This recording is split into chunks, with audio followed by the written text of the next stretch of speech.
How much damage will the Minneapolis riots cost? We are still dealing with the effect of coronavirus claiming many lives across the nation. Now, it has become a more difficult time in America. We already witnessed the protests of people in the streets of multiple cities in different states. Now the tensions are high, with anger reaching the White House. A fury ignited over the death of George Floyd, 46-year-old, whom we all heard say he can't breathe. He later dies while a police officer was kneeling on his neck for almost 9 minutes. Now the nation is in pain and in turmoil. We welcome you to this channel.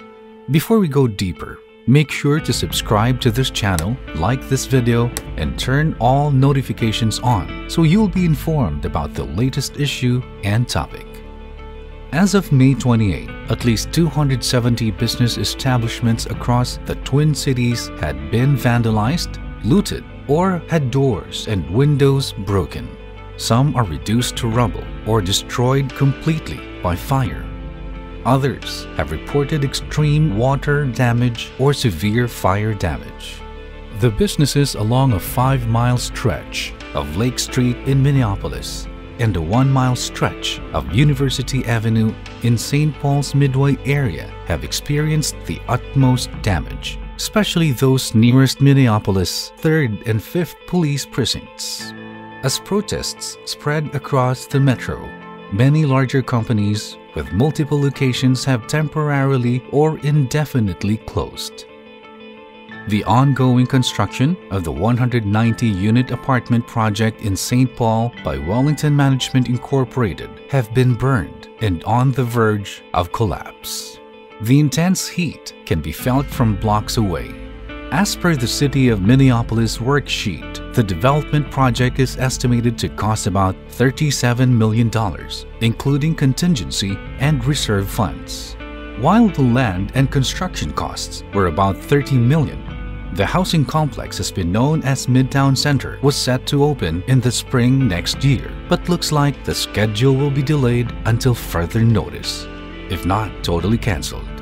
The violent demonstrations getting completely out of hand, leading to numerous businesses near Minneapolis' 3rd Police Precinct looted, and many buildings were set to fire. Over 16 fires were called for a response, said John Frutel, Chief of Minneapolis Fire Department. The total cost of property damage is still unknown as the chaos continues and causes more possible damage. Some of the businesses in the area have been established since 20 to 40 years ago, said City Mayor Jacob Frey. Julie Ingebretson, the granddaughter of the Ingebretson Gift Store and Meat Market's founder, recalled the destruction as if a war came through. Their establishment has been standing on Lake Street since 1920s and was among the damaged business properties. Here are just some of the reports of damage by looting or fire in the city of Minneapolis. In Minneapolis, Knights Chamber, Callan Square, Chicago Lake Dental, Mama Sophia, East Lake Street, Bishmala Grocery and Coffee, Chicago Avenue, Kurulo Restaurant, East Lake Street, Safari Beauty, 405, E Lake Street, Speedway, 51st and 34th, Basilica of St. Mary, Minneapolis. In St. Paul, Axman Surplus, University Avenue, Walgreens, Lexington and Lapinter, T-Mobile, Lexington and Lapinter, Turf Club, Great Health Nutrition, Gordon Parks High School, Trader Joe's, St. Paul, A1 Lock Service on Snelling, Holiday Station at Wabasha and Plato. In Twin Cities suburbs, Target Maplewood, The Jewelers St. Anthony, GameStop Brooklyn Center, Walmart Brooklyn Center, T-Mobile Store Brooklyn Center, Family Dollar Brooklyn Center, Walgreens 63rd and Brooklyn Boulevard Brooklyn Center, Western Service Center Apple Valley, While this is an incomplete list of damage, the latest destruction is found in the area of the 5th Minneapolis Police Precinct, located at the corner of 31st Street and Nicollet Avenue, just 1 block south of Lake Street on the west side of Interstate 35W.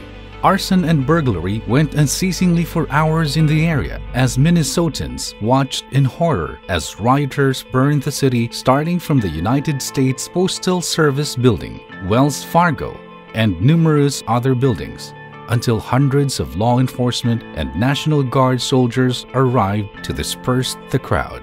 By then, the damage was done and revealed the extent of the chaos. Tim Walz, Minnesota governor, is now facing criticism for not acting quickly and for failing to deploy the state's National Guard and the use of emergency power sooner. He defended himself and said that sending more police presence into a community that was already protesting police violence would further inflame tensions. However, the riot has gone ablaze beyond their control, and so the National Guard had been sent in to help. The estimated damage is expected to be in the hundreds of millions, and if not in the billions. Unfortunately, this devastation comes at a time when the nation is in the process of reopening the economy. Only time will tell what the true cost of these damages will amount to and if other cities are able to overcome these challenges. What do you think the US government should do to fix this problem? Write to us in the comments section below. And if you like this video, be sure to share, like, and subscribe to this channel. Thank you for watching. Are you ready?